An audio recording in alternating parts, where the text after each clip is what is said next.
class natin today, I'm gonna teach you how to build investing portfolios that pay the bills. So Aaron, I can start na, no? Yep, go ahead. Actually, later I'll be chiming in as well na lang throughout the slide. Okay, great, great. Okay, so usapang pera to, okay, kasi when we talk of investments, it's all about growing our money. Okay, and what will take you from being a normie to an extraordinary normie is really what you know about money, okay, or your money education. Yan yung education na hinahanap natin after school kasi a lot of the things that we need to learn how to grow our money, hindi naman natin lahat nakuha sa school. Okay, so I'm very excited kasi yung mga Gen Zs, they're very proactive. Okay, so even yung sa Dragonfly team, there's a lot of Gen Zs there. Sobrang proactive nila in getting this education across to a lot of people. Okay, so lahat naman tayo natuto na mag-ipon at gumastos. Okay, and our very first education pagdating sa pera started when we received our first allowance sa school. So with that, natuto tayo mag-ipon at gumastos. Okay, and yung popular narrative surrounding it, di ba, puro budgeting, di ba, yung wag naman 99% ng kinikita mo napupunta lang sa yan mga gastusin. Okay, but if that's all you know, okay, let's say hindi ka gumraduate sa framework na yun, alam mo lang is mag-save at gumastos, di ba, it will take you, let's say makaipon ka ng 3,000 pesos per month, it will take you 28 years to be a millionaire. Okay, if you can save 5,000 pesos per month, it will take you 17 years. And if makaraos ka, let's say 10,000 pesos per month, kaya mo, it will take you 9 years. Okay? And that is 9 years of our most precious resource, which is time. Okay? Kasi swerte na tayo if we umabot tayo sa 10 decades of our life. Okay? So 2.5 years of our life, we already spent it in school, and the law will force all of us to retire by 65 years old. Okay, so kung isipin natin, we only have 4 decades to build the life that we want. Okay, so again, if hindi tayo gagraduate sa framework na yon, nang alam lang natin gawin sa pera ay ipunin at gastusin, we trap ourselves in this broke cycle na kung inipon mo ng sobrang tagal, ginastos mo, iipunin mo na naman, gagastusin mo, and yan, that is the broke cycle. Okay, so the next level is when you know how to invest your money because this is our way of paying ourselves. Okay, kumbaga sa pinaghirapan nating pera, susweldo tayo dun sa pinaghirapan nating pera. Okay, and when you use your investments to pay for your expenses, okay, kahit partially lang, yan, that's when you get to keep a lot of your money. Okay, so the Dragonfly advantage is, or at least what I like about Dragonfly, may tatlong features siya. Okay, so number 1, you have access to individual stocks. Okay, and number 2, meron kang access sa Manulife funds. Okay, and I'll explain later why that's a great thing. Okay, and then just recently they launched yung multiple accounts.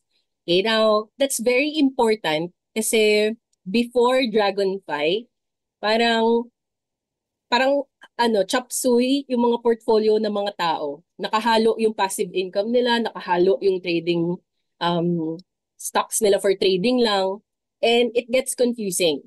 Tapos parang mag-open ka pa ng separate account if you want to separate your portfolio. So medyo hassle siya before.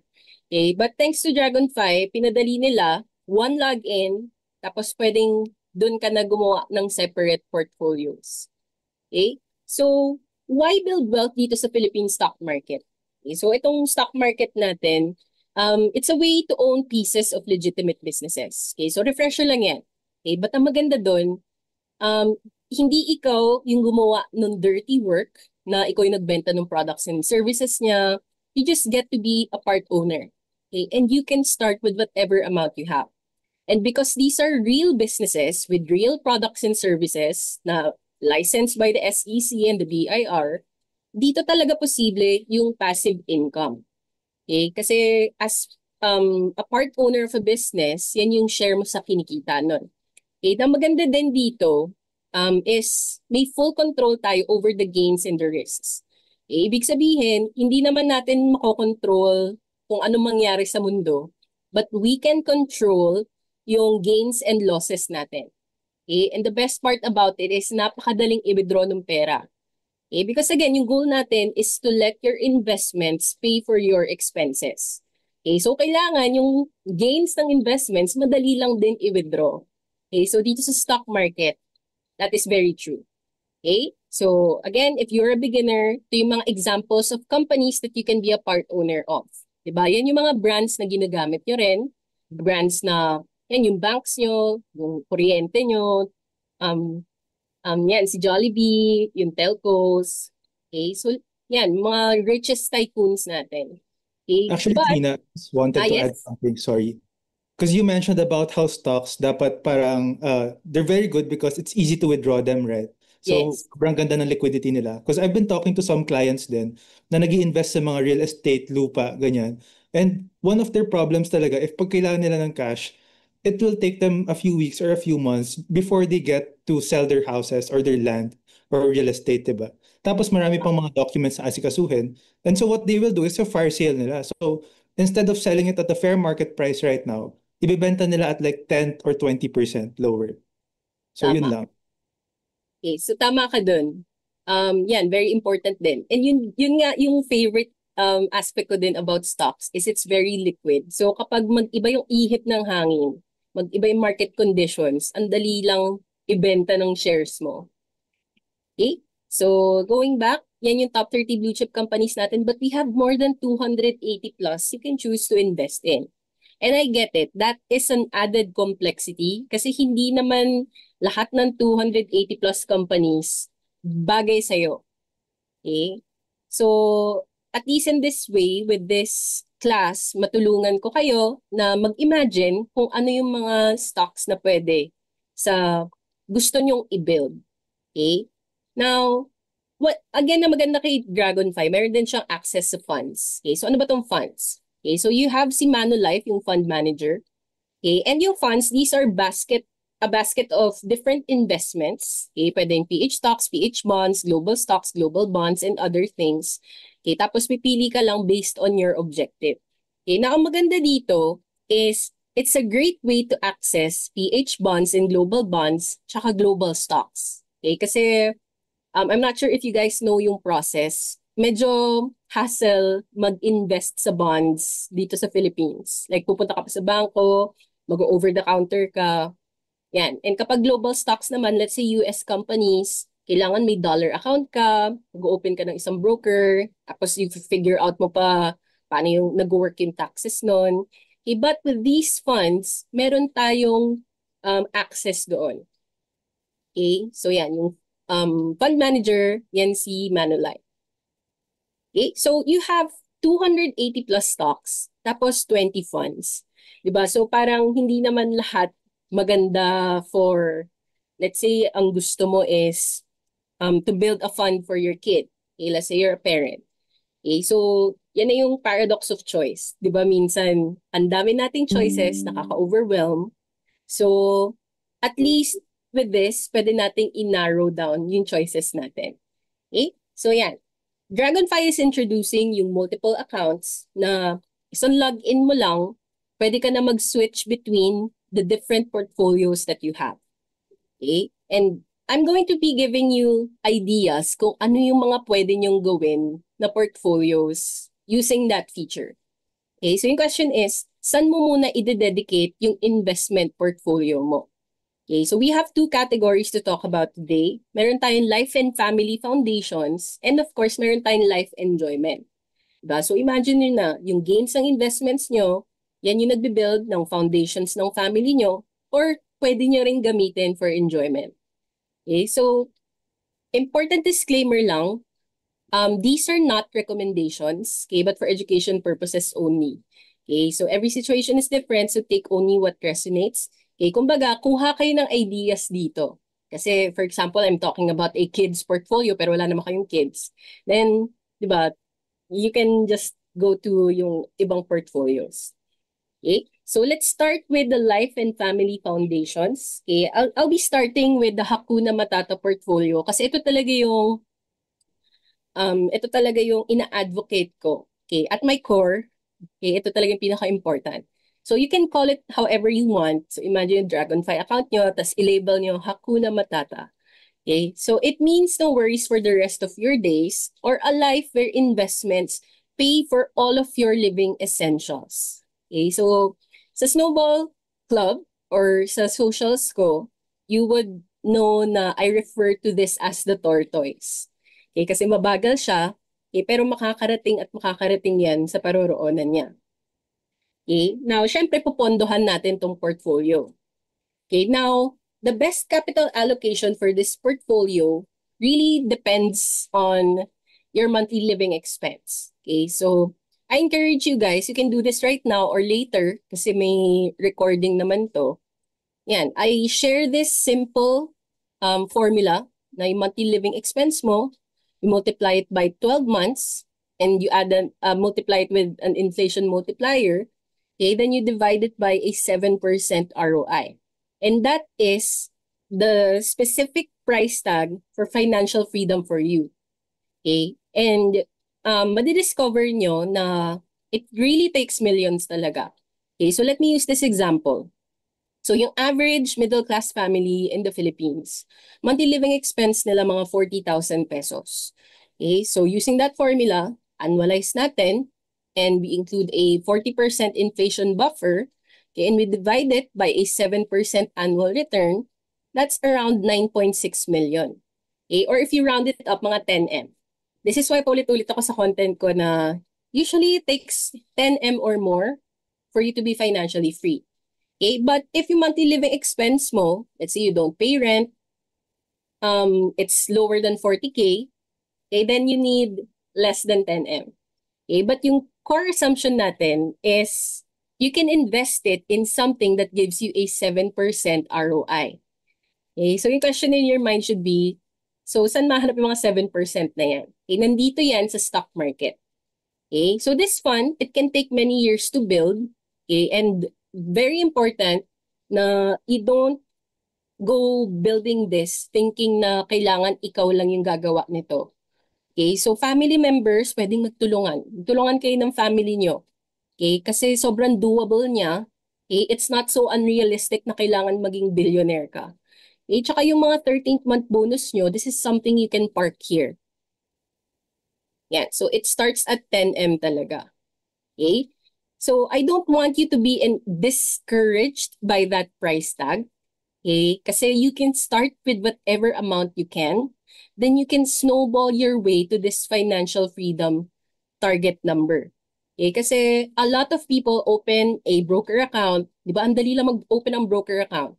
Tapos pupondahan nila once and yun na yun. Okay? Not thinking na dapat may end goal ka pagdating sa investments mo.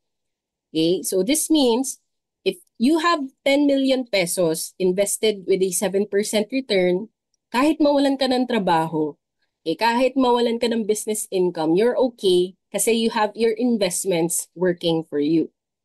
Okay? I love what you said, Trina, about like yung Hakuna Matata or yung basically for you, financial freedom isn't the flashy things in life. No, it's not about buying expensive cars or expensive houses. To you, having financial security is much more important. Making sure Yes. na tulugan ka the next day, may kakainin family mo. So, and I Yes. think that's a very realistic goal na Filipinos should work towards, no? Yes. Sobrang yes. Okay, it's really not about flexing na you have a sports car or anything. It's really, kahit mawalan ka ng trabaho, okay ka lang ba? Okay, and a lot of people, di ba, hindi pa masagot yun kasi nga, expensive ang financial freedom. Okay, so when I say snowballing your way to your 10M or kung whatever goal man yung based sa computation ninyo, okay, I'm referring to the power of compound interest. Okay, so sobrang gasgas na to, like paulit-ulit lang yung mga tao. Okay, but it's true eh. Kasi, di ba, yung success mo for you to reach your 10M goal or beyond, di ba, wag mo naman iasa sa chamba, like sa gambling. Okay, you want to use time and math in your favor. Yan yung difference ng investors. Investors use time and math.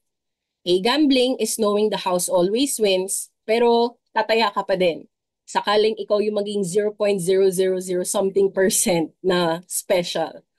Okay, so with compounding, Let's say we have two people who start with a 50,000 pesos na invest nila. Si play it safe, iniwan niya lang yun sa bank, giving him mga 2% returns per year. Okay, so over the span of 3 decades, magtutubo naman yun. Okay, but let's say we have an investor who makes 10% every year, nire-reinvest niya yung profits paulit-ulit. Okay, so without adding money to it and without withdrawing from it, okay, yung 50,000 would snowball organically to your first million. So what more pa kung 'di ba hulug-hulugan mo yan diligently. Okay, so hindi impossible maging millionaire even if you have a day job. Kasi yan din yung mga lason minsan sa social media. Sabihin nila, ay, never kayo yaman with your 9 to 5. Actually, you can. You just have to be smart about money. Okay? And that's just the small picture. Okay? Kasi the bigger picture is ito din yung isa sa mga key to building generational wealth. Okay? Kumbaga, if this is something you learn, time and math and patience, tapos ipamana mo yan, let's say sa magiging kid mo or sa kids nyo, ganyan din kung paano nila matututunang maalagaan yung pera. Okay? So ganyan ka-powerful yung compounding. Okay? It's like an open secret. Okay? So even ako, I do have my Hakuna Matata portfolio. I call it the snowball fund. You can call it whatever you want. Your dividend portfolio, your passive income fund. Yan, I call it my snowball fund. Okay? So it's already earning mga 15K per month. And ako, I myself, I'm only 26% of the goal. Okay? Kasi, yan, I'm only 29. Okay? So this is as of end of second quarter. Okay? So medyo lumit siya kasi yung yields bumaba. Okay? But, yan, my snowball fund is making around 7.75% dividend yield. Okay? And hindi yan kino-consider na pwedeng growing yung dividend yields ko. Okay. Yeah, I have a question pala. Yes. What's the difference between dividend yield and yield on cost? Like on this, Okay, yung yield on cost, yan yung if we're gonna base it on yung returns based sa original purchase ko, okay, which is nung Q3 2023. A dividend yield, okay, so trailing 12 months yung ginamit kong basis dito, is magkano yung yield na nakukuha ko net of 10% tax on cash dividends.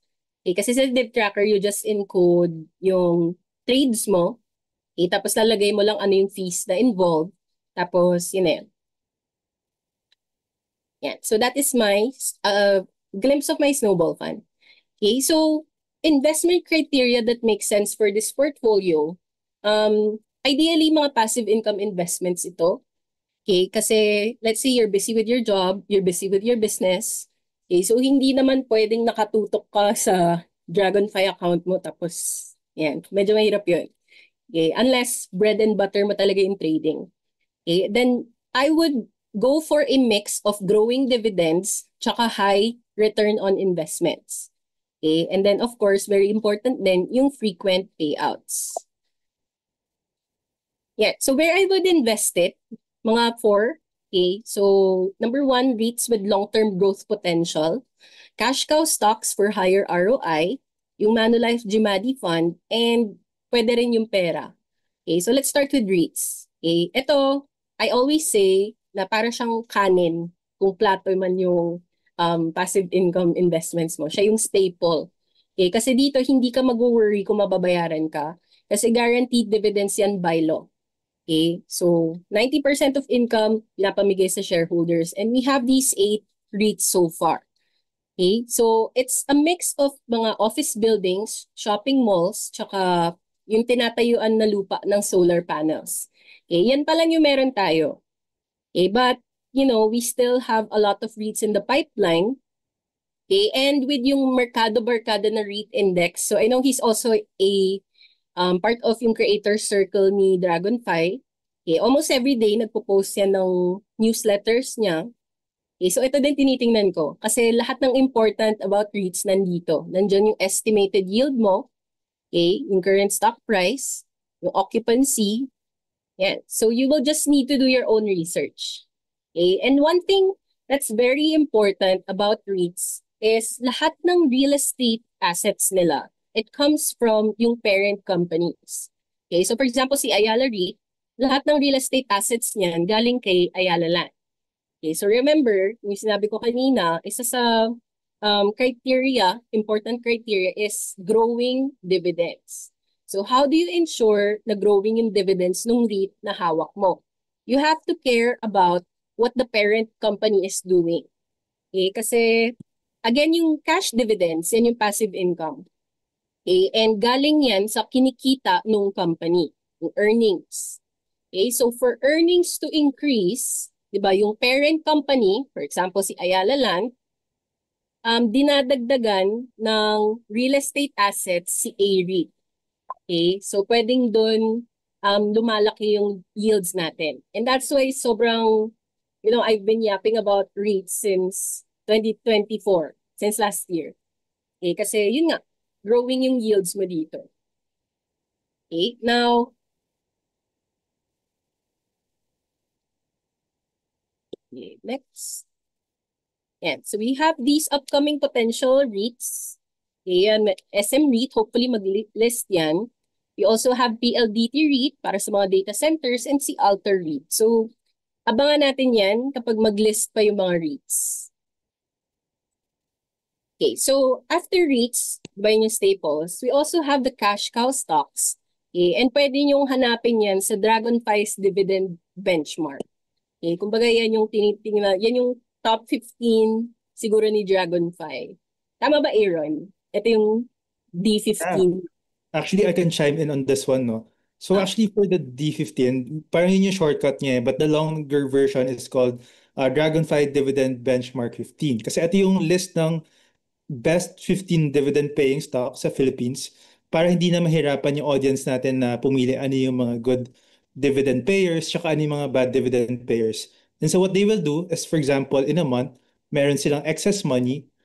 Yung excess money na yun is split niya evenly dito sa 15 stocks na to.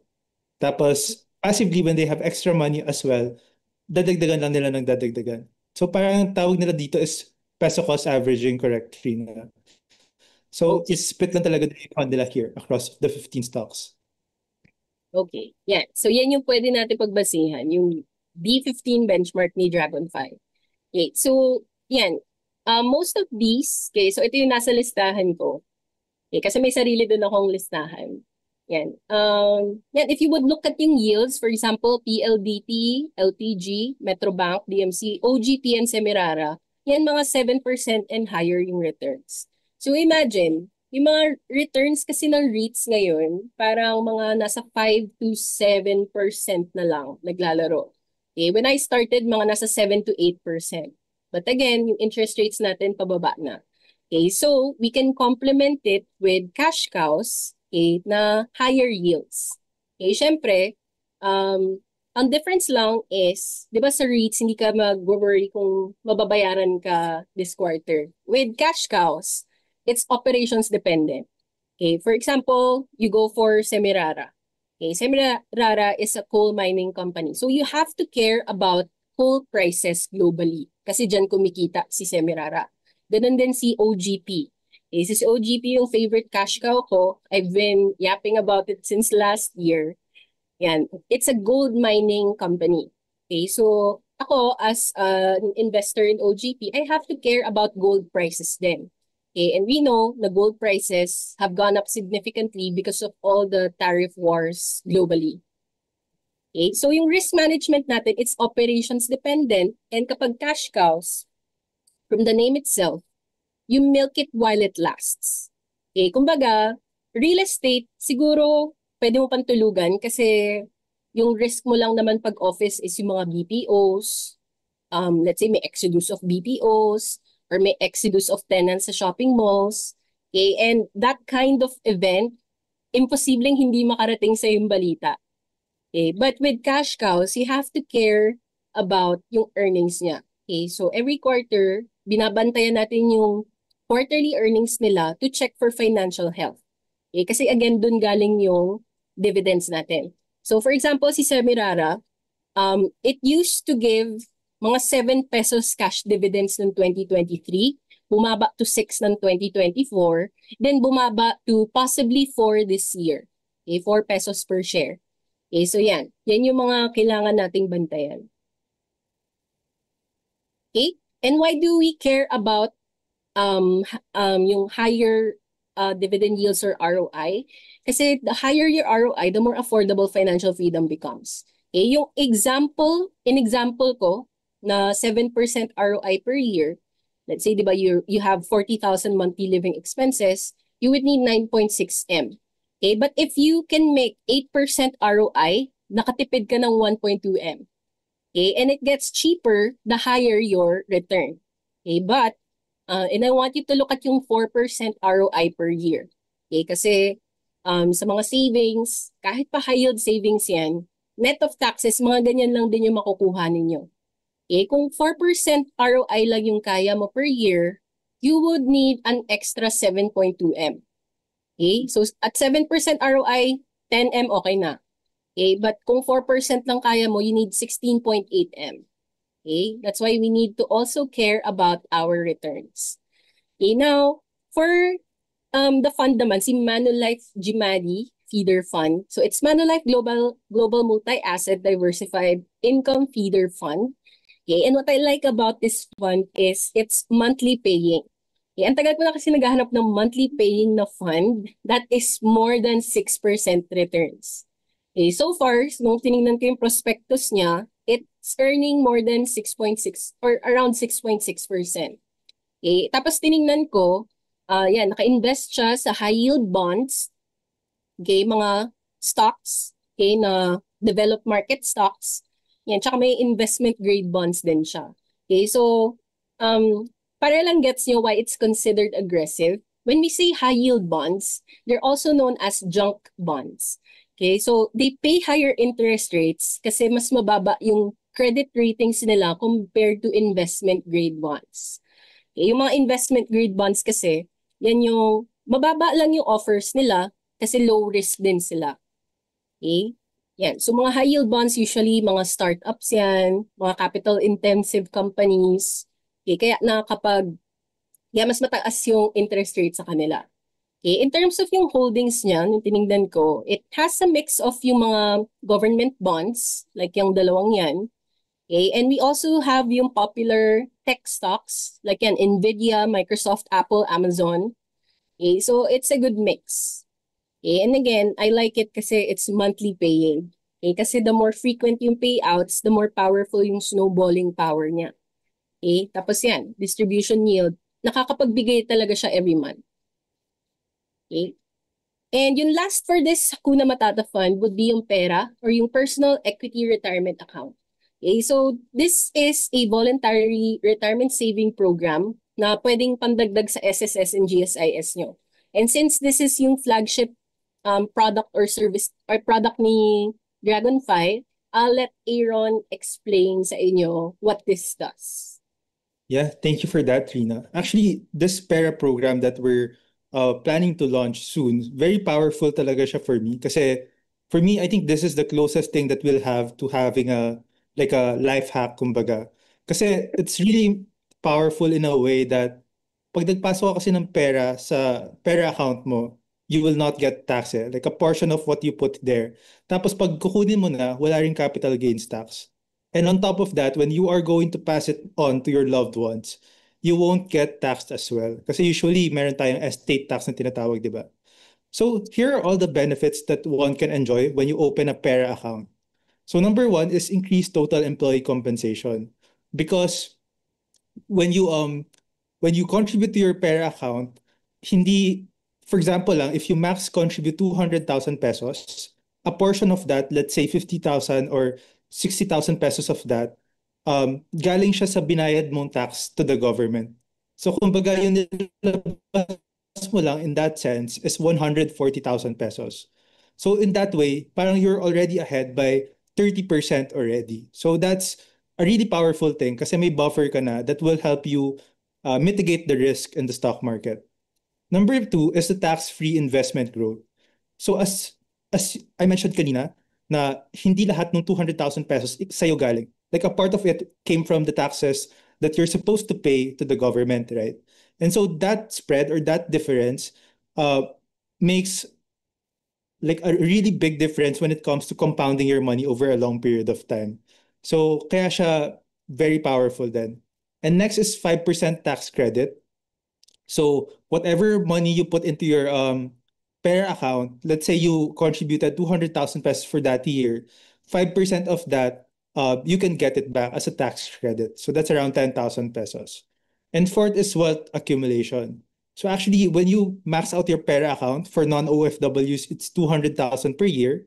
No minimum again, pero if you max out 200,000, by after 40 years, it's going to be around 31 million pesos. So as Trina mentioned, no, kanina nabanggit niya na parang you just need 10 million pesos to yield you 40,000 pesos per month. But imagine if you have 30 million pesos by the time of your retirement, edi nasa mga I would say times three, so mga 120,000. Correct. So that's a really more comfortable retirement if we're talking. And lastly is no estate tax. So again, when you want to pass it on na to your kids, for example, sana hindi mangyari, right? But then further down the line, we are going to pass it on to our loved ones. And once that happens, hindi rin natin kailangan magbayad ng taxes on transferring our pera account. So next. And actually, you could, pag nag-open ka na ng pera account mo, you can invest it into multiple investment vehicles. That's depending on how risk averse you are. Ibig sabihin, depending on how much of a risk taker you are, pwede kang pumili kung saan mo ilalagay yung funds or yung pera mo. So for example, you're someone na mas conservative ka talaga, you absolutely hate the idea of like seeing your money uh, move up and down even though kahit na dividend stocks medyo mas stable naman. If gusto mo ng very sureable money, then you can invest it into like bonds or funds. Kasi mixture yan ng pag funds, mixture siya ng stocks, tapos may mga bonds din siya, ganyan. But if you want to be a little bit more ambitious, especially to the younger part ng audience natin today, for example, if you're in the 20s, 30s, or even early 40s, then you might want to put it into dividend paying stocks as well.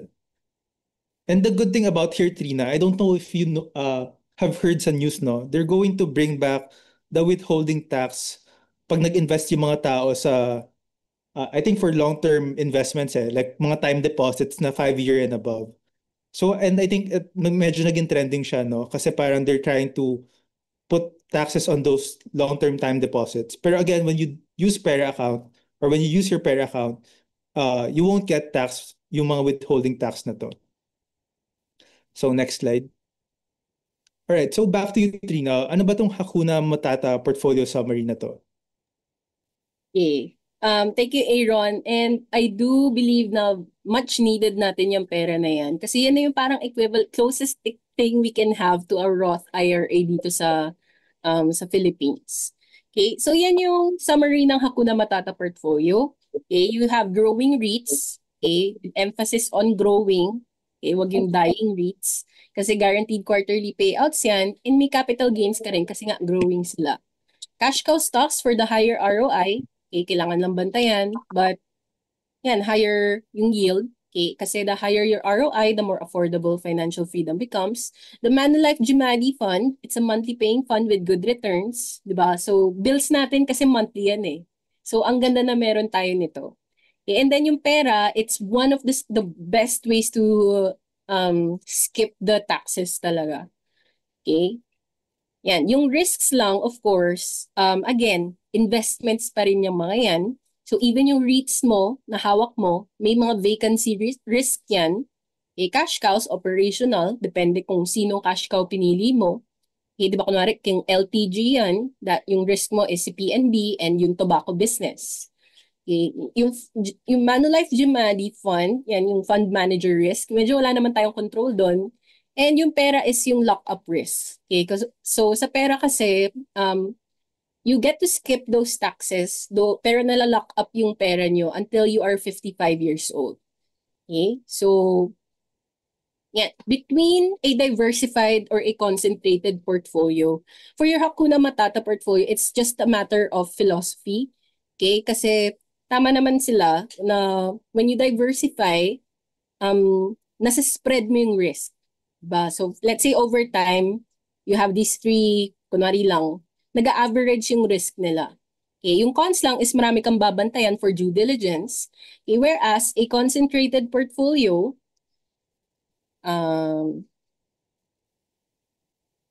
yeah, concentrated portfolio is mag-handpick ka talaga ng best of the best.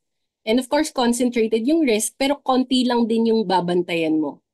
Okay, so ako personally, mas concentrated portfolio. Okay, but there is nothing wrong with having a diversified portfolio. In fact, um, nag-start ako concentrated portfolio, but by virtue of REIT prices increasing or going up, napapadiversify na din ako. Okay, so yan, lahat ng yan, okay yung mga yan. Ako, I am aiming just for these three. Okay, kasi habit ko rin naman na everyday nakabantay ako sa markets.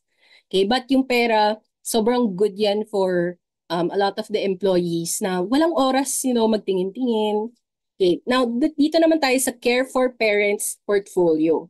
Okay, so I know maraming Filipino parents hindi prepared for retirement. And it's hard to focus sa sarili natin kapag kailangan pa natin alagaan yung parents natin. And a lot of people, di ba kaltas lang sa paycheck, bigay kay mama at papa, but you can also let your investments take care of your parents then. Okay? So yung best capital allocation for this portfolio is it will start to feel powerful once umabot na kayo ng 500,000 pesos. Okay? So why 500,000? Okay, let's say an ROI of 7%. Okay, it will give you 35,000 pesos for the year. Okay, or this amount quarterly, semi-annually, or monthly. Okay, diba? So pwede niyang sagutin yung maintenance medicines, trips to malls, HMOs, okay, or whatever man yung kailangan ng parents natin. Okay, and again, family care is a shared responsibility. So all able-bodied and productive siblings, pwede kayo mag-team up para maghulog-hulog for this one. Okay? And ang maganda dito, let's say gumraduate na sa Earth yung parents ninyo, yung 500,000, hindi yan nawala. Okay? Nandyan lang yan. You can always withdraw it tapos i-share nyo sa inyong magkakapatid. Okay? So this is one of the best ways talaga na maalagaan natin yung mga parents. Okay? So what makes sense for this portfolio, yan, passive income investments din para all of you siblings, pwede kayo mag-focus lang sa work nyo, high ROI, frequent payouts na madaling i-withdraw. Okay, so between a diversified or concentrated portfolio, for me, mas nagbe-make sense dito yung concentrated portfolio. Okay, okay lang din naman mag-diversify. Okay, but with a concentrated portfolio of kahit yan, yung GMADI feeder fund para monthly kumikita yung fund. Okay, and yan, pipili ka ng cash cow that you want to milk yung high ROIs. Okay? I think, Trina, I really liked what you said about like preparing for your parents, di ba? Kasi I don't think it's being talked enough eh. Actually, this topic is medyo taboo siya for Filipino families, right? Na Yes. parang pagka kailangan ng mag-contribute for the parents, doon lang siya lumilitaw sa usapan. But then it's never being talked about way ahead. And so if we actually like, sabi mo nga, prepare for it early on and like let our money do the work for us na and taking care of our parents, I think that's really a good way to go about it moving forward talaga. Yes, win-win din siya. Tsaka meron ng law na dinideliberate kayo na ipipenalize na yung mga anak na hindi daw magko-contribute or aalagaan yung parents. Parang may gano'n Mm. na tayo. But here, it's a win-win. Okay? Kasi, di ba, nagtulong-tulong kayo to pool that funds for that portfolio.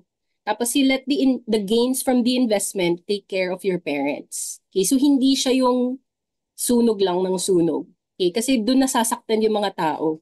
Diba, ang tagal kong pinag-ipunan yung salary ko tapos nasusunog lang siya every month.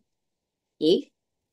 Yan. So yung Gmadi and the cash cow, for me that makes sense. Okay? But again, with cash cows, may due diligence lang tayo dyan na kailangan nating bantayan um, yung operations nung company na pinili natin.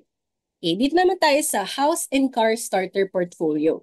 Okay, so di ba who doesn't want their own home and car? Unfortunately, itong lifestyle upgrade din ang nagtatrap sa middle class into wage slavery. Okay, and sometimes it takes 10 or more years to fully pay off a house or a car. Kasi even after down payment, di ba tuloy-tuloy pa rin yan.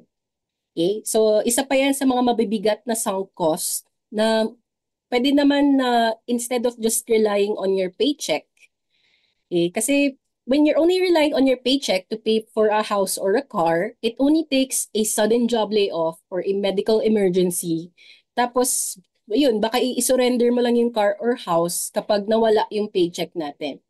Okay, so the smarter way or discarded to go about it is, it's a mix of investment returns and cash. Yan yung pambabayad nyo sa down payment and sa loans. Okay, kasi yan, it's smart to use loans, 'di ba, to pay for yan yung mga cars. Okay, and yung discarte natin dito is just to work backwards, similar to yung Hakuna Matata portfolio natin. Okay, so yung capital needed to pay for the monthly amortization, 'di ba? You multiply it by 12, okay, para makuha mo yung per year, divided by a 7% ROI. Okay, again, nakita nyo, with cash cows and REITs, kayang-kaya gawin yung 7% ROI sa stocks. Okay, so for example, gusto mo ng itong car na to, yung Vios 1.3x ECVT. Okay, after mong bayad ng down payment, yung monthly amortization mo is around this much, mga 12,264 pesos per month. Okay, so work backwards, kung meron kang 2.1M, di ba, invested with at least 7% ROI, pwedeng yung investment na yung fully nagbabayad dun sa loan ng kotse mo.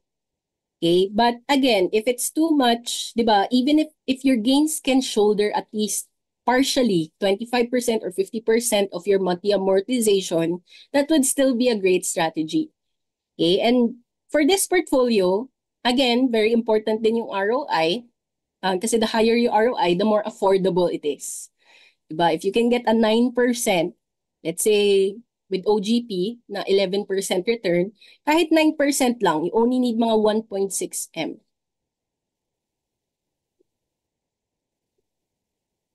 Okay, so again, between a diversified or a concentrated portfolio, I am more inclined to go with a concentrated portfolio for this one. Okay, kasi gusto natin makuha yung higher returns. Okay. Yan, so cash cow stocks can be a mix of cash cow stocks and yung GMADI feeder fund. Okay, kasi every month yung monthly amortization natin. Okay, next, dito tayo sa kids graduation gift portfolio.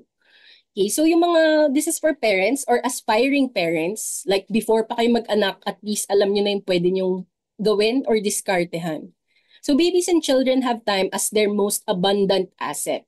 Okay, you can maximize it, gawa kayo ng interest for accounts, Dragonfly with your child, tapos yan, gawan nyo sila ng fund. So by the time na lumaki at gumraduate sila, may significant head start na sila. Hindi yung sila pa magbibuild ng emergency funds nila, sila pa mag-i-insure sa sarili nila. Yan. Okay? So kung uso yung trust fund baby sa US, sana mauso sa atin yung mga snowball fund babies. Okay? So from birth to preschool, you can use yung cash gifts ng mga relatives and loved ones to build this portfolio. And as soon as children start receiving their allowance from you, that is the start of their education on money. So dun pa lang, sa allowance nila, pwedeng nagbubukod na kayo and dun nyo sila natuturuan ng powers of compounding. Okay, as soon as they start learning about percentages, okay, which is I think grade 5 or grade 4, pwede nyo nang silang kausapin about money. Okay, and do not underestimate the power of setting aside money kahit sa allowance lang nila, kahit maliit. Okay, kasi you have 18 to 23 years to build this fund for your kid. Okay, so yan, 100 pesos per month after 23 years. Yan, and syempre, the bigger you're able to set aside for your kid, the bigger din yung returns niyan. Okay, so I would invest this in some passive income investments na mahaba ang runway, okay, which is REITs and Manulife GMADI. and long-term growth investments na sasabayang lumaki yung bata. Okay? So again, dito, okay lang diversified or concentrated. What I like the Gmadi Fund here kasi 'di ba every month, so dito pwede niyo nang turuan na o 'di ba naghulog ka ng 1,000 pesos last quarter, ngayon ito na yung income ng investment mo. Yan, pwede nyo gawin yun sa kids nyo. Okay, with the monthly paying fund. Okay, now, something a little bit advanced is long-term growth investments. Okay, so this is not the same as passive income investing. Okay, and ibang-iba yung literacies that you need to be able to pick a long-term growth investment. Kasi yung literacy na kailangan nyo dito is all about timing the market and maximizing cycles. Okay? So, yan. Dito kasi sa stocks, di ba, one of the ways that you earn is through capital gains and through passive income or cash dividends. Dito, ima-maximize natin yung capital gains. Okay? Kasi, yan, sa market natin, we have these cycles. So, I'm not gonna go into detail dito kasi hindi naman to kasya in 1 hour. Okay? But, for me, if if determined kayo to learn the ways of investors talaga, aralin nyo din to. Okay? So, yan, yun yung cycles natin. Okay, ang example niyan si DigiPlus. Okay, so si DigiPlus, yan, naabutan na, yan, from 2019 to 2021, lugi yung company na yan. Okay, until nagkaroon siya ng turnaround noong 2022, and ngayon, 2025, alam natin lahat kung gaano kasikat tong company na to. Okay, so naabutan natin siya, nung baby pa lang siya, until nag-grow siya, okay, and until naging ginto siya. Okay, so just today, itong stock na to, bumabagsak na, okay, which for me, yan, nandito na siya sa downtrend phase. Okay, but again, hindi nyo magigets yun if you're not literate pagdating sa timing the market or technical analysis. Okay? Yan. So yun yung mga life and family foundations. Okay? For life enjoyment naman, you can have a multi-purpose active trading portfolio. Okay? So sa content ko sa Snowball Fund, I call this the Fast Track Fund. Okay? So yun yung mga tinetrade mo talaga. Buy low, sell high. Okay? Practice kayo dito sa Philippine stock market. Okay? Kasi sa crypto, sa forex, yan, sa mga global, yan, mas volatile yung mga yan. Okay? And when you have a multi-purpose active trading portfolio, let's say kumita yan. So for example, for me, yan, I made gains dito kay Bloomberry recently. Okay? Yan, 30% in 1 week. Tapos, nakaisang sakay pa ako, 10% in 1 week before siya bumagsak. And yung gains na yun, it paid for 3 days and 2 nights in Tagaytay. Kasama na yung change oil ng car, yung gas, everything. So parang I traveled for free. And yung snowballers ko, they know this. Karoon ako na isang trade recently din na yan, 1 day. I made 20% in 1 day. Tapos yung gains nun, yun yung ginamit ko sa mid-year get-together ng Snowball Club. So pwede siyang ganyan. But I can't elaborate more kasi this is not a technical analysis class, but that is something that you guys can look forward to learning pa. Okay? So, yan. Yung reality is, capital is limited. Okay? So, ang saya mag-imagine ng napakaraming portfolios na pwede nyong i-build. Okay? So, we need to prioritize and synergize. Okay? So, again, 4 decades lang meron tayo, yung productive years natin, huwag nyo naman din isipin na kailangan mag-isa lang kayo sa goals nyo. Kasi it can be a teamwork. Okay? Family can be you and your parents, you and your siblings, you and your life partner. Yan, pwede kayong magtulungan. Okay? Yan. And at the bare minimum, and at least this is what I teach sa Snowball Club ko, there are 2 funds that you can create. Yan, yung Hakuna Matata fund nyo or your passive income fund and your fast track fund. Okay? So yan, at the very least, dapat magkahiwalay yan. That's why I love na may multiple accounts si Dragonfly kasi pwede nyong i-separate. Hindi yung lahat ng passive income fund mo nandun din sa trading fund. Ang mangyayari doon, madederail kayo sa strategies nyo. Makakalimutan nyo na, hinawakan ko nga pala to for the passive income. Okay? Yan. So what I teach is sa passive income fund nyo, pwede namang yan yung nagbe-build ng stability pillars nyo over time. Okay? So for example, kakagraduate ko lang, meron na akong job, okay? Kumikita ako, okay? I'm building my snowball fund, and once it reaches kahit mga 200K lang, okay? Mararamdaman nyo na yan. It can start to pay for your insurance premiums. Okay? Pagtapos na yon, pwedeng siya na yung mag-build ng emergency fund. Or wait, sorry, dapat baliktad pala to. Emergency fund muna. Tapos yung insurance premiums nyo. Okay? And then pag okay na yan, di ba? Tapos lumalaki lang na lumalaki yung passive income fund nyo. Then maybe it can pay for yung monthly amortizations nyo ng car or house. And then let's say, graduate yung kids mo, ayan, pwede rin pang tuition. Okay? Let's say, umabot ng millions na yung passive income fund nyo, kaya na niyan bayaran yung tuition. Okay? So, ang dami yung pwedeng i-prioritize dyan sa sa snowball fund nyo. Okay? And then yung fast track fund, when you learn active trading strategies, di ba, yung gains from that can be life enjoyment. Okay? Para naman di kayo, di ba, broke lang ng broke. Or, yung iba, i-park nyo sa passive income fund nyo. Okay, so at the very least, kung nahihirapan kayo mag-imagine, you have these two funds. Okay, so yun lang from my end. Yan, you can scan this QR code to open a Dragonfly account. Yan, everything actionable for you guys. You can also join the Snowball Club. Yan, marami akong free resources, including this one, this partnership with Dragonfly. Yan, you can also sign up sa newsletters ni Mercado Barkada. And kung gusto niyo ng one-on-one, let's say, hindi kayo masyadong tech savvy or ayaw niyo nagjo-join ng mga ganito, you can also book a personalized coaching session. Okay, so yun lang from my end. I'll give the floor back to Aaron. All right. Thank you for that, Rina. So actually, I learned a lot from your presentation. So daming insights ko nakuha. Like about having pwede pala na magtutulungan kayo for your parents and planning ahead of time, right?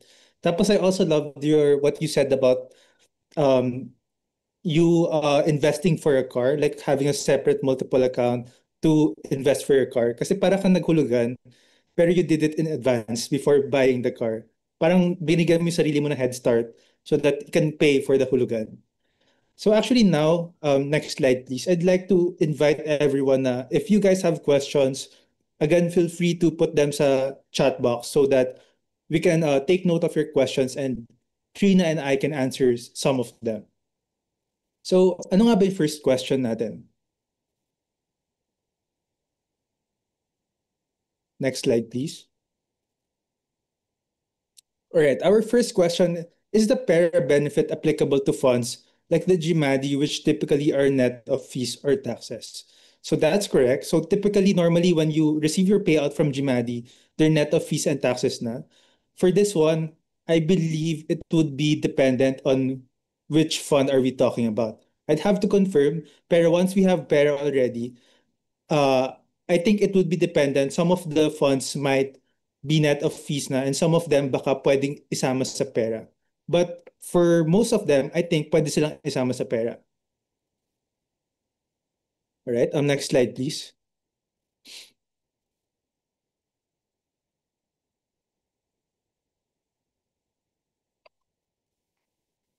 All right, the next question is the pera account only for employees? Ayan. So actually, that's a good question. So actually, pera account is open for everyone. So, but it's much more powerful, I would say, if your HR is partnered with Dragonfly or is working together with Dragonfly for your pera accounts. Kasi that way, that's where we can get yung sinasabi ko kanina na if you put 200,000, you get to save around 50, 40,000. Pero if you don't have a partnered HR kasi that's working together with Dragonfly, siguro yung tax savings mo na lang on that is around mga 5 to 10%, which is pretty big pa rin. But mas marami lang talaga yung tax savings na makukuha mo if your HR is partnered with Dragonfly or working with Dragonfly. But kasi, again, with pair account kasi, not only do you get to save up on dun sa nilagay mong contribution, pero hindi ka rin nagbabayad ng withholding tax eh. Which I mentioned kanina na uh, it's a very big topic as well because kung iisipin mo yung mga time deposits and yung mga long-term investments like bonds, ganyan, kunyari they will promote it as they will give you around 5%. But in reality, when you net off withholding tax and fees, ang makuha mo na lang is 4%. And going back to what Rina mentioned, that 1% difference, that will make, like sobrang laking difference niya when computing for yung kailangan mo na investment, right? Total investment para pwede mong i-retire yung sarili mo. Next question, please. Actually, it's puro Dragonfly questions. But all right, next is, does Dragonfly have a list of dividend paying companies that number one, never missed the paying dividends in the last 10 years? Number two, never decreases its annual dividend payment. Either it stays the same or it keeps increasing and annually in the last 10 years. So another good question. So actually yung mga nilista niyo po dito, these are already dumaan na sila ng checklist ng sa ating Dragonfly Dividend 15 benchmarks. So yung D15 benchmark natin, kumbaga nadaanan niyo na yung mga checklist na yan. So all of them are already safe sa D15 benchmark. Next slide, please.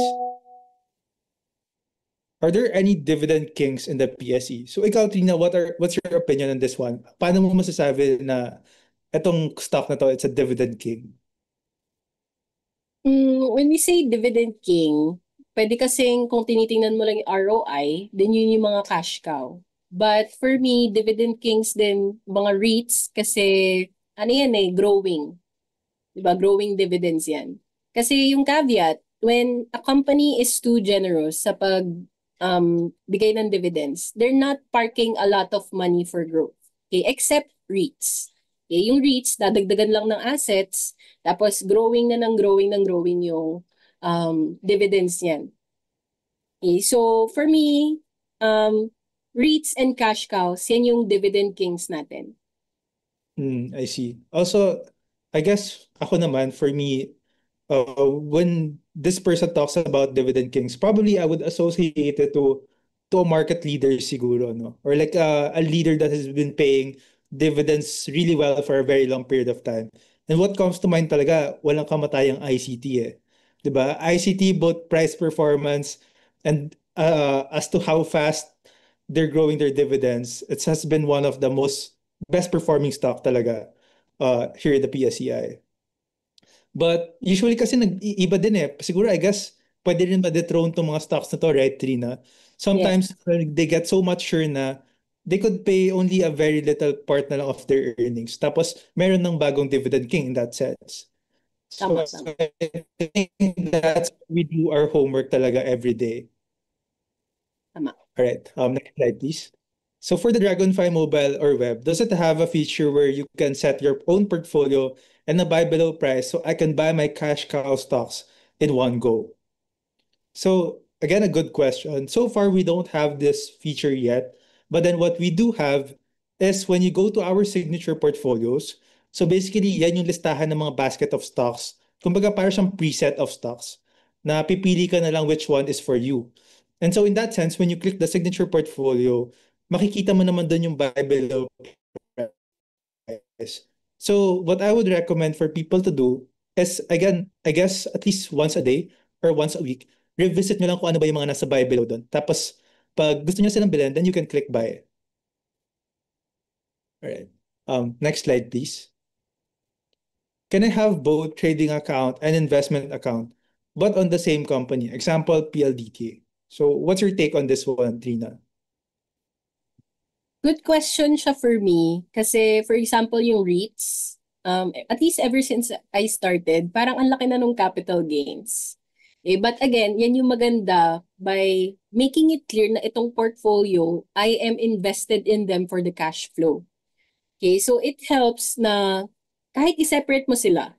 Okay? And even sa trading account mo, you can have PLDT, you can have the REITs, okay? Diba? Especially before the asset announcement, the asset infusion announcement, kasi may capital gains naman talaga yan. Basta clear lang sa'yo whether you bought it for the passive income or you bought it kasi gusto mo ibenta ng mas mataas in the future.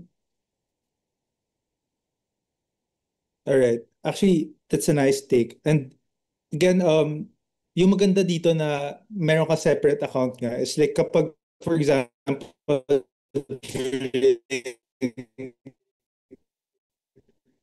market panic, no? Like, so sometimes when you have it in then tapos say stock pa, pag may panic event, hello? Ayan, choppy ka, Hello? Aaron. Is it better now? Yes. Ayan. So actually, what I was saying was, pag one stock lang, tapos one portfolio din, pag may panic event, you're sobrang tempted mo talaga to sell everything, 'di ba? Hindi mo na may mental math, alin ba dito yung for trading ko nga ulit, and alin ba dito yung for passive income ko. So that's a really good thing about multiple accounts. Yeah. I also want to add, bakit kailangan hiwalayan? Kasi when you understand dividends, the lower the stock price, the higher your dividend yields. So kapag bumababa yung presyo, na-excite ka pang bumili kasi tumataas yung passive income returns mo. Whereas sa trading, it has to be clear, hindi yan yung binili mo, bumagsak ng bumagsak, tapos biglang, ay sige, passive income ko na lang siya. Okay, so para lang hindi nagcha-chop suey din yung strategies natin. All right. Next question, please. Actually, also, someone's asking pala, Trina, how do they join your Snowball Club? You can check the link sa profile ko na lang. So yung link tree ko. So you can go to any of my socials. Just mag-ingat lang po kayo sa fake accounts, sa imposters, kasi marami sila. So, yan. You can go to linktree/Trinabilities. Tapos meron dong sign up form for the Snowball Club. So even sa Snowball Club, maraming Dragonfly users. Okay, and medyo similar din kasi yung tinuturo ko. Si Dragonfly, meron din siya nung dividend fund, tas may strategic growth fund din sila. So parang ganun lang din yung tortoise and hare ko. Do you know the Spider-Man meme na it's just the same people, the same Spider-Man looking at each other? Oo, Ganun ganun. din yan, same dividend investors talaga. Ito for Dragonfly. This one, pwede pa balik daw po sa Dividend 15 benchmark. So yeah, so actually yung Dividend 15 benchmark, again, the way it works is that si Dragonfly, kami na yung nag-filter, kami na yung pipili what we think are the best 15 dividend-paying stocks dito sa Philippines. So parang imagine mo na lang na we did the homework for you guys na. So all you have to do is to diversify your funds in them. Kaya 15 stocks yun nandyan, para syempre, if one or two of them, medyo pangit yung performance, you still have 13 best dividend-paying stocks, right? So ang gagawin mo is once every time na meron kang extra cash, you split that cash into 15 of these stocks. So for example, at the end of, then you can split it dun sa 15 stocks na to. Or pwede mo rin siyang ipunin tapos is-split mo sa 15 stocks para umabot ka rin sa odd lot. Alright? Next slide, please. May fee po ba mag-open ng Dragonfly? So actually, free po mag-open ng Dragonfly account. So all you need is as little as 1,000 pesos. Pero yung 1,000 pesos na to, this is what you use to invest. So the 1,000 pesos, you don't pay it to Dragonfly. But sa'yo po yan, and you're just going to use it to invest here in the local stock market. Next slide, please.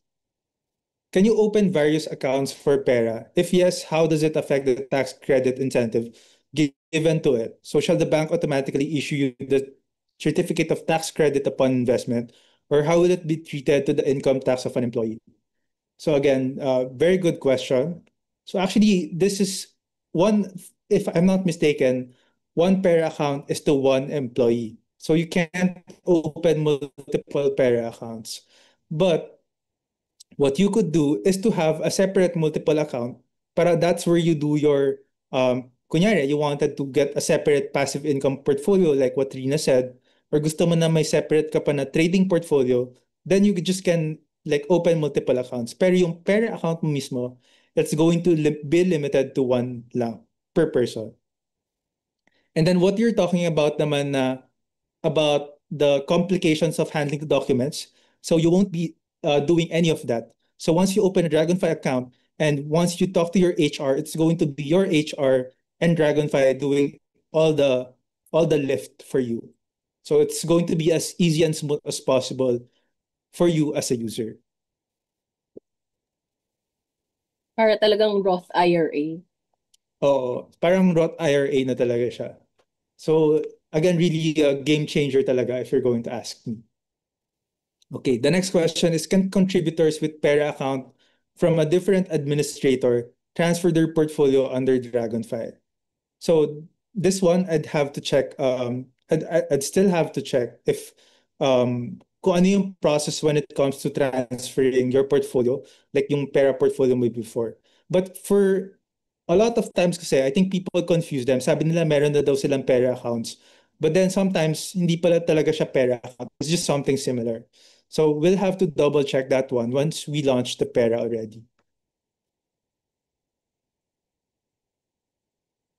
All right. For Pera, is it going to be the same as Roth IRA? Like when you partnered with the company and Dragonfly, your monthly contributions will be deducted before taxes. Is that what you mean by 40% tax free? So actually, this tax bracket will depend, sorry, the tax incentive will depend on which tax bracket you fall under. So iba-iba kasi yan depending on your salary. So minsan, di ba, your salary is like, kunyari, 0 to 25,000 or 25 to 50, 50 to 100. So yung tax incentive mod will depend depending on which tax bracket you fall under. But yes, once the way it's going to work is kapag gusto mo mag-contribute sa Pera account mo, you're just going to tell your HR na, hi HR, I want to put 20,000 this month or I want to put 5,000 pesos this month. Ganun mo siya gagawin. Or you can also do it from your app. So very flexible indeed. So that's again another important consideration or thing to know na it doesn't have to be standard or uniform yung contributions mo every month. Pwedeng this month may extra ka, so you put more. The next month, mas konti yung extra mo, so you put less. This one, Trina, ano daw yung dividend yield? Newbie daw kasi talaga siya.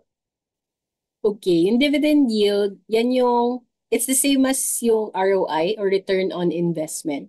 And you compute it by dividing yung magkano yung cash dividend na binigay ng stock divided by yung kung magkano mo siya nabili. Okay, so yan yung passive income returns mo.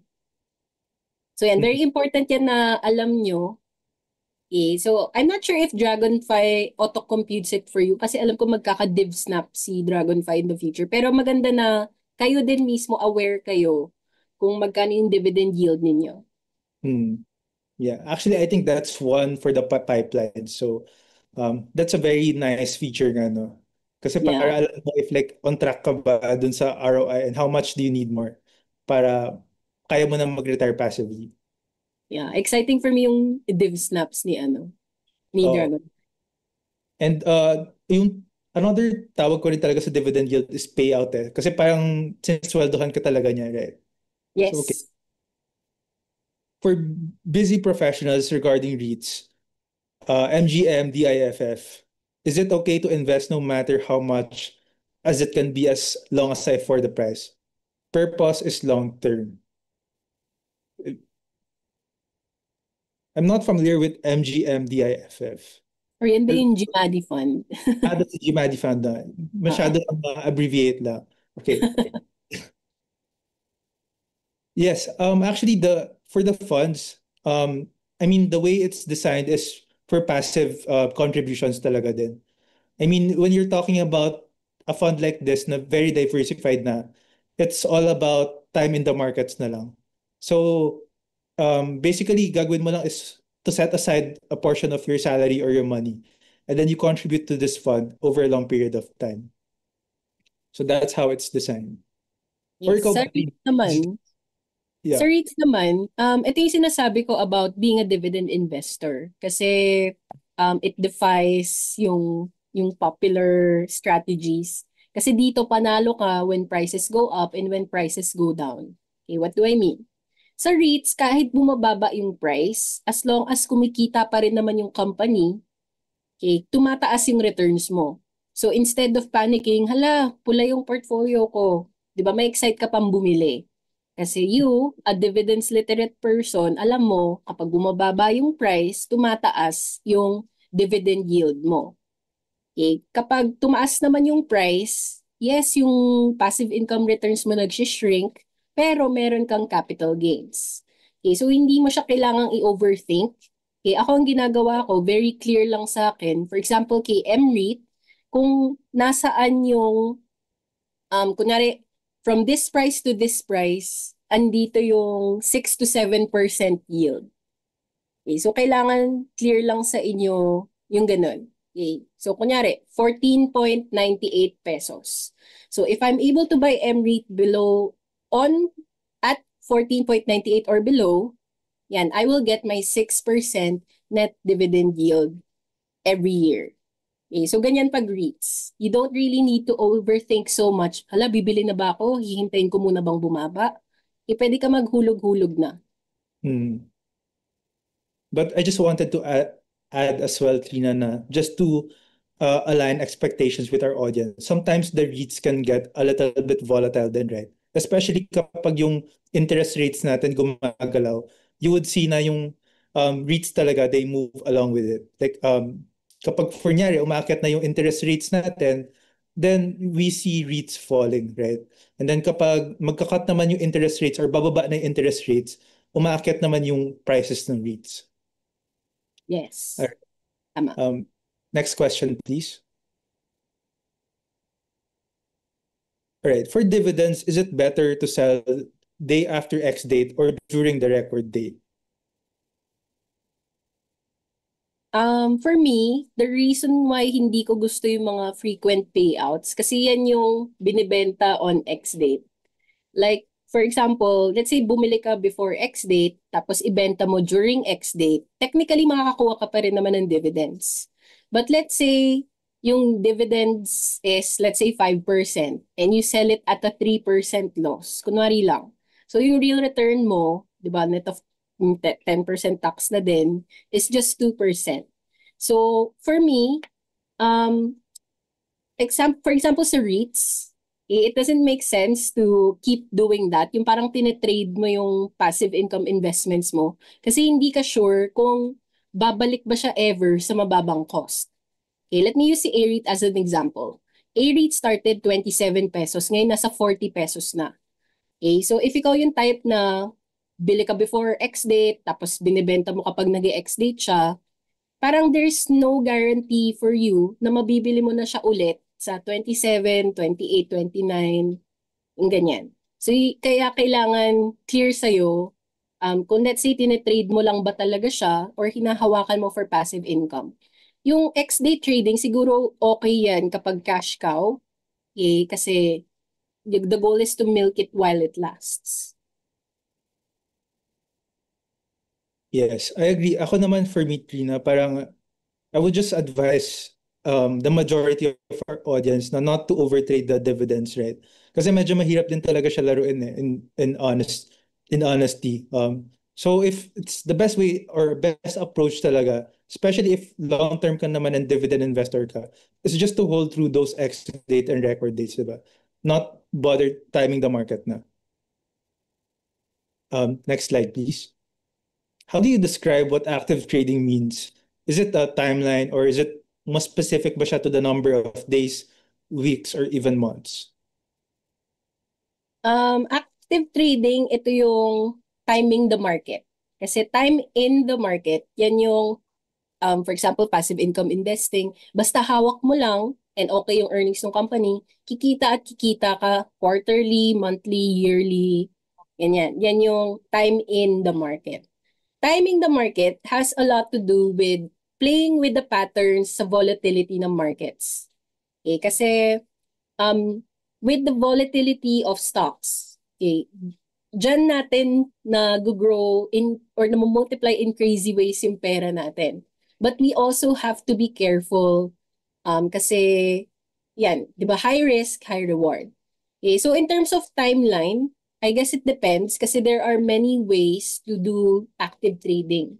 Okay, so merong mga nagde-day trade, which for me, hindi masyadong nagagawa yun sa Philippine stock market natin. Iba naman casual traders, yung iba active traders. Yan, so it really depends. Yep. And it's really, sabi mo nga, it's really dependent on sino ba talaga sila as a participant in the market, right? How much time can they dedicate here in the stock market? Or ano yung lifestyle nila, kumbaga. Tama. So, next slide, please. So, this Daming question question. para sa'yo, Trina. So, if you're strictly a dividend investor, is there a specific time of the year, season, or quarter na you mark as a must-invest time? Also, do you also remove on sell or buy on X date? I'm not strictly a dividend investor. Like I showed kanina, di ba, yung core principles na tinuturo ko sa Snowball Club, yun din yung strategy na ginagawa ko. I have a passive income fund and an active trading fund. But what I am just making popular sa content ko is the passive income fund. Okay, kasi not everybody can be traders, but everybody can be snowballers. Okay, so um, yung must invest time, okay, especially for the passive income fund, yan yung nung nag-peak yung interest rates natin. Okay, so just like yung sinabi ni Aaron, tama yun. Okay, sumusunod lang yung dividend yields, okay, sa interest rates being set by the central bank. Okay, so that is also why I started my content last year kasi parang ko, uy, it's about time. Parang kailan ba ulit mangyayari to na sobrang taas ng interest rates natin? Parang now is the time to be a snowballer. Okay, so yun yung must invest time. In terms of being too late, hindi pa rin naman too late kasi mga REITs natin, mahaba pa yung growth runway niyan. And kita nyo naman yung cash cows, di ba? May mga 7 to 11% per year. Hindi rin ako nag buy and sell on X date. Hindi ako nagaganon. Kung hold ako, hold ako. Kasi hindi ko makita yung point na sinestress ko yung sarili ko. Yan. But for people who do that, di ba, sell on X date, pag bumababa yung price, especially if it's a good stock, then masaya sumalo sa ganun. Yes. And actually, I agree with you, Trina, na yung mga REITs natin ngayon, they're actually aggressively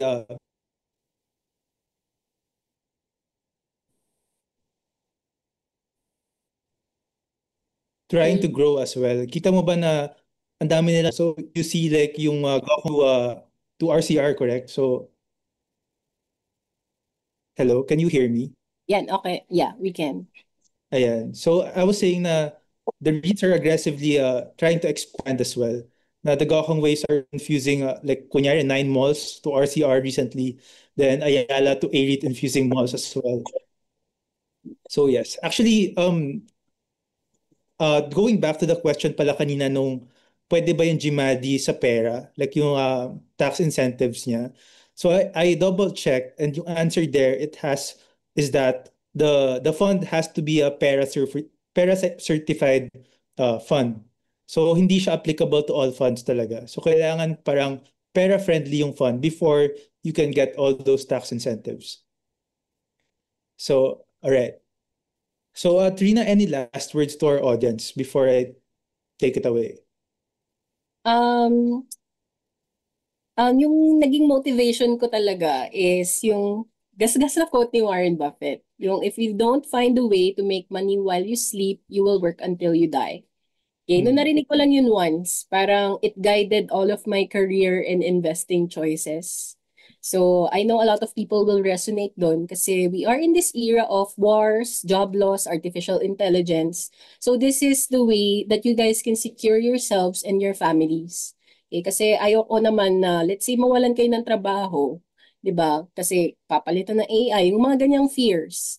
Ayaw naman natin na, ano tayo, tsugi tayo, or handicap. So yan, learn to invest. Invest as early as you can. Sinunod ko lang yung mga paulit-ulit na sinasabi ng mga long-time investors. Kinig ako, and now I'm here. So I hope it's the same sa inyo. Yeah, actually, I agree with what you said, Trina, especially about AI is moving so fast today. And ang sabi nga is parang now it's becoming a time for, it's being an age wherein age of investors talaga, kumbaga. Kasi your efficiency of labor, sobrang, imbes na before kailangan ng 10 people, now kailangan 2 or 3 people na lang eh. So your labor isn't as efficient anymore, but your money is. So kunyari, once you use that money, you invest it into stocks, eh yung stocks or companies na to, sobrang tataas yung kita nila eh, because with the help of AI, they're becoming more efficient then. So I think that's where we are moving talaga, like age of investors. So with that, Trina, actually I have like a few slides lang yata left. Actually, I'd like to invite everyone lang to check out yung QR code namin for those people na haven't downloaded Dragonfly yet and you wanted to have a head start in your investment journey. Gusto mo nang simulan yung tinatawag nating dividend investing. Then you can scan these QR codes. So we are available on both the App Store and Google Play.